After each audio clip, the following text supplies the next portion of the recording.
At dahil wala nga po akong nabili na apron, kaya naman ito yung time na namalengke na lang po ako ng aking pang foods. Dahil nga po, minsan lang ako mapunta rito sa may Tortola, kaya pag pupunta ako dito, hindi pwedeng hindi po ako nag-grocery ng pang-stock ko nga po ng pagkain. Dito lang po talaga ang pinakamura sa may Babis, at pagkakabayan may discount ba? Siguro sa ibang lahi meron din, kasi sabi ng manager na Pilipino rito, basta nga galing ka ng ibang island, sabihin mo lang dun sa may cashier, bibigyan ka ng discount. Kaya nga po dito ako na market ng madalas, dahil nga po sa iba walang discount. Shoutout pala sa inyo, Madam Sir, dahil nga nung hinatid po nila ako dun sa may peri nun dating namalengke dito, hindi nga po nila ako pinagbayad dahil nag-aabot ako ng $20.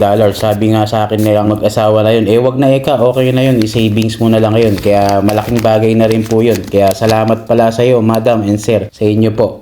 Alam nyo na po kung sino po kayo. At mabalik na nga po ako dito sa ating pagmamarket. At tuwing namimili nga po talaga ako dito, may listahan po ako. Para kung ano ko, excuse me po, para kung ano lang po ang kailangan ko, yun lang po ang bibiling ko. Alam nyo naman po, medyo may kamahalan yung ibang bilihin dito. Kaya pagka nabili na tayo ng di natin kailangan, masasayang lang. Kaya nga nung pagbalik ko dito, bibili sana ako ng malaking gatas, kaya lang walang stock. Maliit na lang, sayang. Dapat noon nabili na ako ng malaki Kasi nga po dito yung mga stock na uubos po. Minsan wala, minsan meron. Kaya yun, basta yun na yun.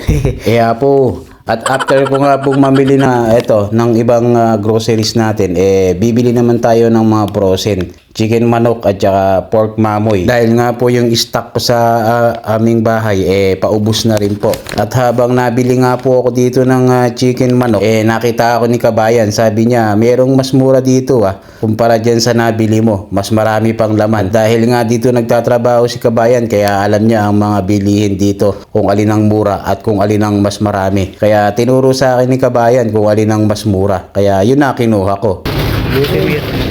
Yan mo ang price na ito. Ngayon mga kasi may konti yan, may marami. Oo, hindi pare-parehas. Ito na lang. Salamat. Ito na lang. Ano mo to? Ito. Thank you, Kabayan. Ito na lang. Kunin ko.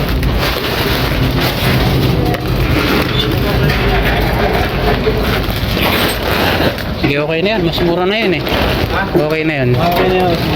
Sige, thank you. Marami yung laman nun. Kaya nga Salamat pala sa iyo, Kabayan. Hindi ko natanong yung pangalan mo kung ano.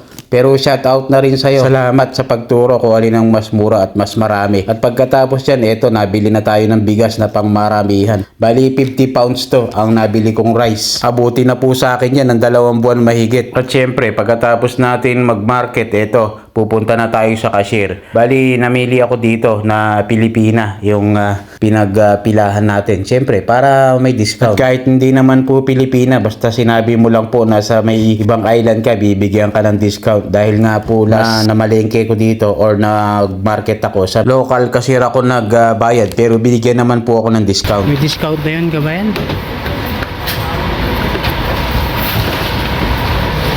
Bali, $165 nga yung ating babayaran. Pero ginawa na lang na $157. Almost $10 din ang nabawas. Kaya malaking bagay na rin po yun. Less na rin po sa ating pagbayad sa tax. At syempre, pagkatapos nyan na mamalengke, uwi na tayo. Pasan-pasan ko yung 50 pounds na bigas. Tapos yung backpack ko puno. Tapos may extra bag pa akong dala. Doon yung iba kong pinamarket. Ganyan po kabigat yung dala-dala ko papunta ron sa may taxi van na aking pong pagsasakyan papunta po sa West Island sa may ferry po. At pagdating ko nga po doon, naabutan ko sila, Kabayan, nag-aabang din ng pag-alis ng bound. Shout out pala sa inyo, Kabayan, Boss Christian at Boss JB. At itong si Boss Jap Alarcon Soriano at si Mami Melda at si Daddy Alejandro. Shout out po sa inyo. Ingat din po kayo dyan palagi. At si Boss Shepesod Odenad. Ayan, baliktad kasi pangalan mo basta yun na yun. Alright.